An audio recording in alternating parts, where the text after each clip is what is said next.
First of all, we need to make a few mixes. In the case of the white mix, it's a little bit too much, but there was no way to show you clearly with less quantity. Then I like to use these little mirrors, but you can use a tile as well. So just grab your green and gold mix and set it on the thickest setting on your baking tile and simply cut a heart shape.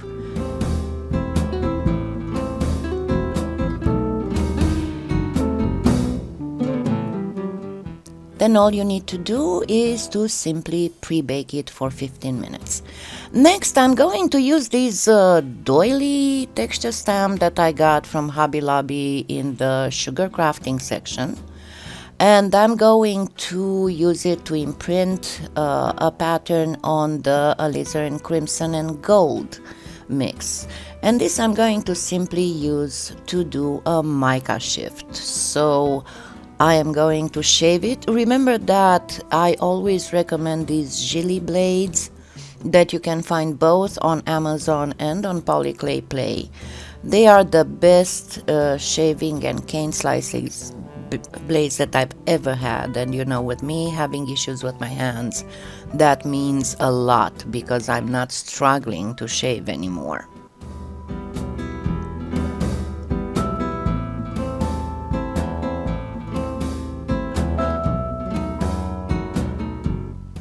Once you got your pattern properly shaved, all you need to do is to obviously burnish it until it's nice and smooth and even. You can also get it through the pasta machine just one time to make it even smoother. Then I'm taking my white pearl mix and I'm going to use a very large screw. You can find these at Hobby Lobby, at Lowe's, not Hobby Lobby, Home Depot, Lowe's, or any home improvement store for around $1. And then I'm going to cut it. It makes a little bit of a design due to the light, but cut crosswise on the lines, and it has to be a slice that is the same thickness as your Alizarin Crimson sheet, Alizarin Crimson mix sheet. And you need to cut 4 pieces like that. 2 of them you are going to make the zipper closed, so arrange it so one of them is a little bit off on the other. And then the other 2 pieces you're going to use to make the open parts of the zipper, but they all have to be the same.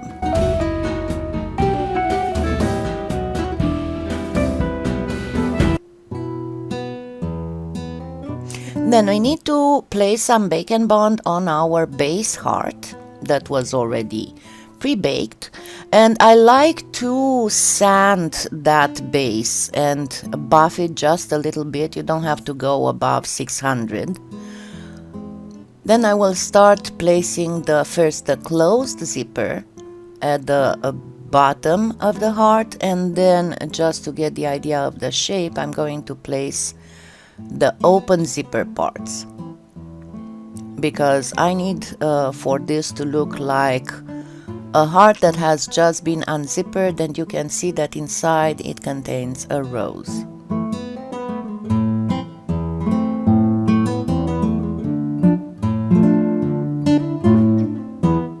So simply arrange your open zipper things, and then you'll have to gently manipulate your Alizarin Crimson mix so that it will be on a curved shape.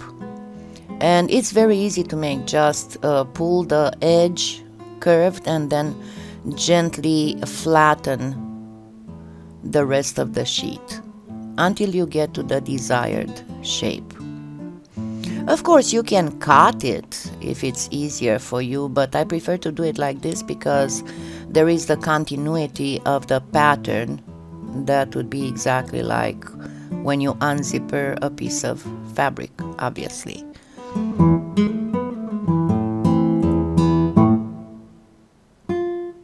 Do the same for the other side.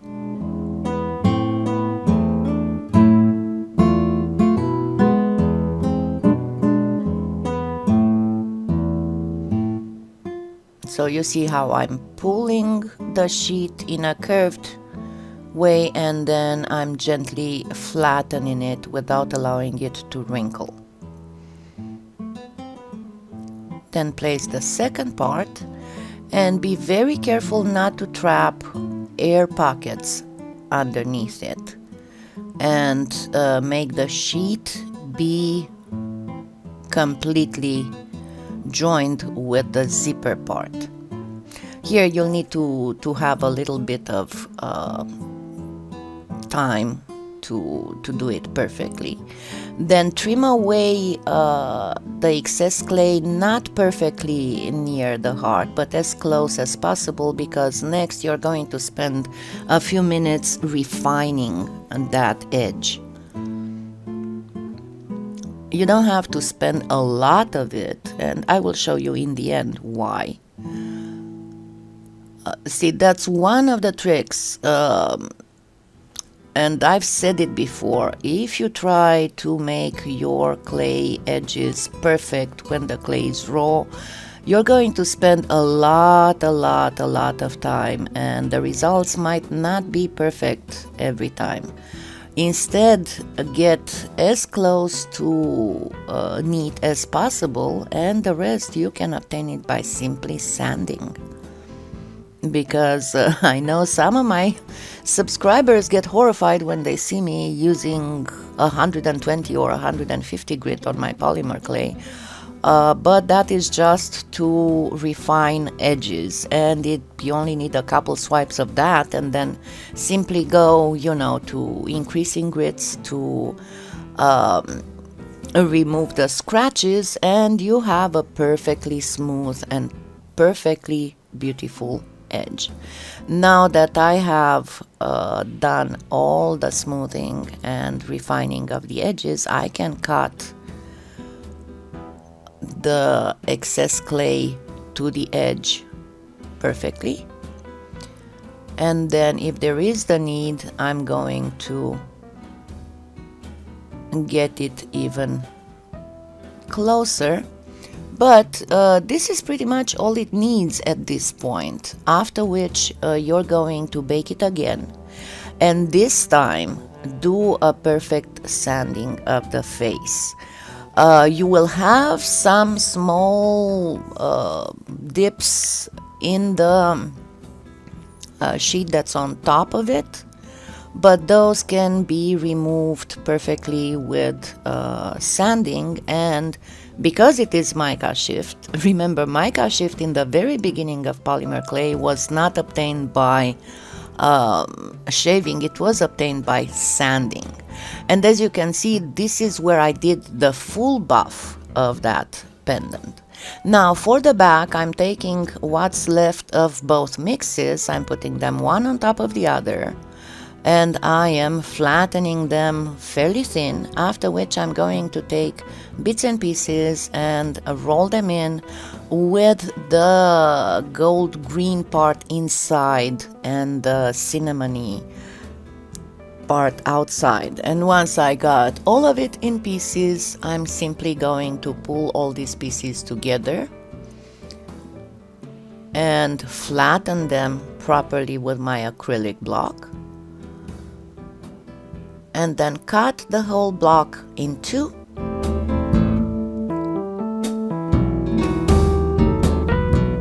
Place it back to back so that the cut parts are on the outside, pinch together the ends, and then simply flatten it more. And you will get an absolutely gorgeous mica shift effect. Not mica shift as in shaving, but mica shift as in the particles of micas inside. And it's so beautiful that you can actually use it for the front of a pendant. Now it's time to remove our little heart from the baking tile. And you might get a little bit of space between the cinnamony wrap and the base, and that is fine. I'll show you. You can fix it by filling with a little bit of clay in there so that your backing will not have any kind of dips and gouges and stuff. So you simply place in there a small string that you afterwards flatten with your exacto knife. And then it's time to place our backing.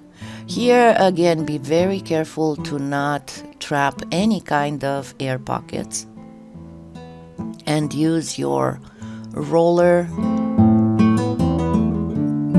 to bend the raw clay over the baked edge. And because doing like this, it will make the raw clay simply separate. Smooth out again the edges, and it is time now to place a bail, and I'm going to just use a spoon bail.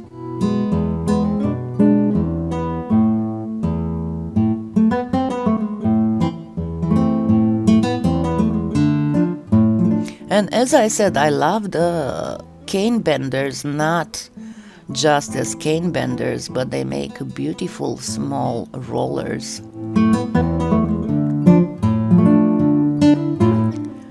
And do as much flattening as you can, but again, don't go overboard with it, because that can be done by simply sanding it.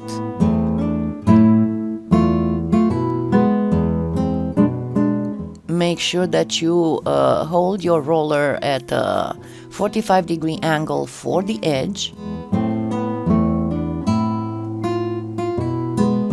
And then you can use a little bit of alcohol to smooth more the very edge where the two sheets of clay are joining.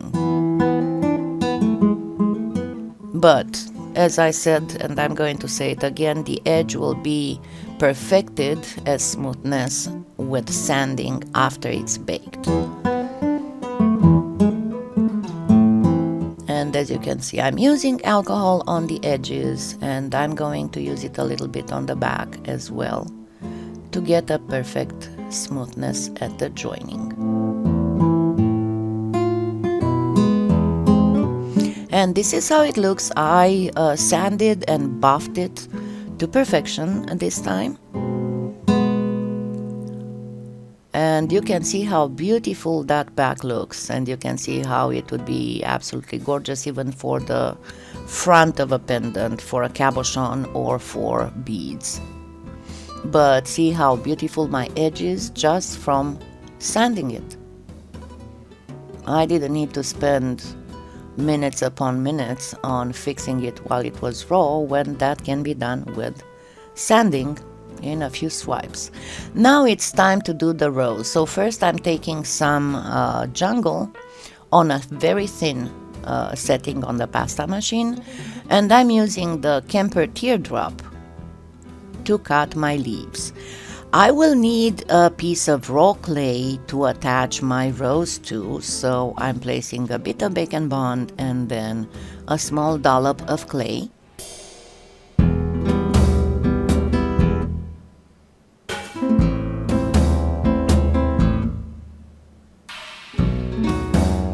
And then with my needle tool, I'm making first the veins on the leaf. And then using the tip of the needle, I will kind of shred the very edge of the leaf to create that rose leaf edge look with that's a little bit thorny. And just put the tip of the needle about 0.5 millimeter inside the edge, and then simply pull out while pressing hard enough to cut the clay. Then take the leaf off your tile, place it face down on your palm and press with your finger so you'd get a few fine veining prints on it, and it will come simply from the lines on your palm. Then place it, and keep in mind that you'll have the rose there, and you want those leaves to show after you place the rose. And just keep doing the same thing with all the leaves. You don't need a whole bunch of leaves. 2 or 3 are just fine. And also the rose will not be very large. I didn't want to go for a floribunda or anything. I just made a simple rose. I have a beautiful climbing rose in my backyard that's called Don Juan. It doesn't make roses with a lot of petals, but they are absolutely gorgeous. The petals are large and the flowers are a deep red. So that was my inspiration for this exact rose. So keep doing your leaves in the same way as the first one.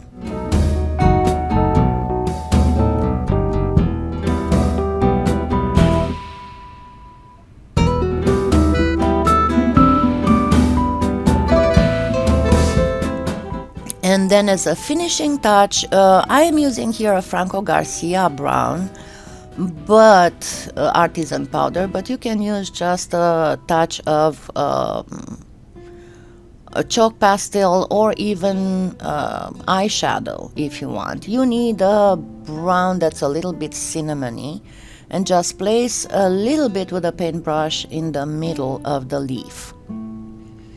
Then using again a camper cutter, I'm cutting about 4 or 5 small circle and several larger ones. You need about 6 or 7 or at most 8 petals,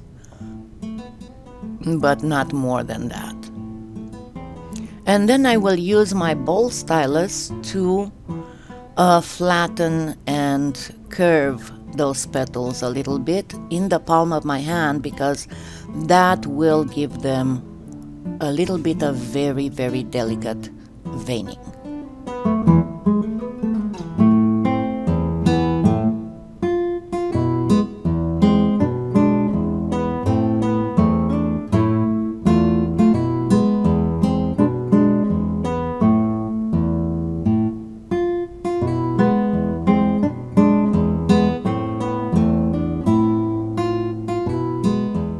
Then for making the rose itself, excuse me, get a toothpick and start building it. The first petal, and first you put the smallest petals, of course, just wrap the circle around the tip of the toothpick, and then keep wrapping the other petals around it, pretty much on opposite sides, but not necessarily opposite. You can put it a little bit off to the side until you do all your small petals. And then you can start adding your larger petals. As you're adding your larger petals, gently push down the tip so it would be a little bit rolled, the top edge of the petal. And also keep in mind that the rose petals wrap around each other, so you want to go with the edge of one petal slightly overlapping the edge of the previous petal that you have placed there. And again, bend down gently the top part of your petal and keep placing them, gently overlapping the previous one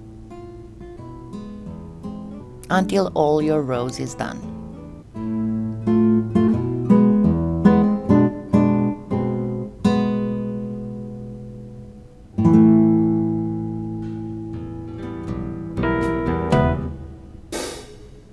Now it is the proper size, so I'm going to place it on the heart. For this I'm pinching together the ends. the part that was wrapped around the toothpick, and I very carefully cut it off to leave a flat bottom, and then I simply place it on that dollop of clay.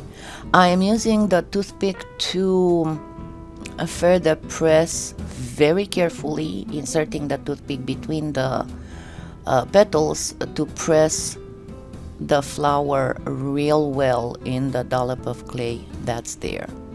And then all we have to do is more baking.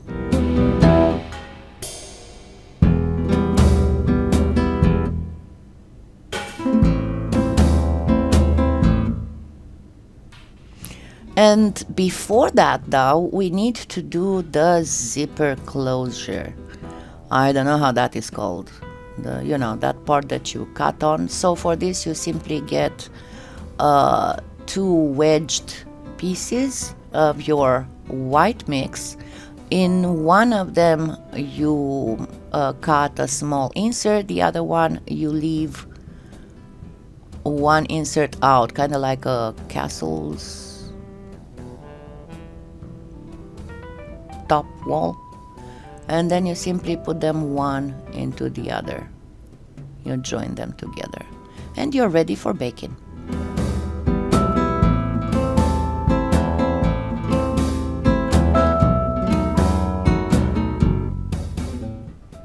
And there you go. This is your My Open Heart Valentine's pendant, and you can see the front is gorgeous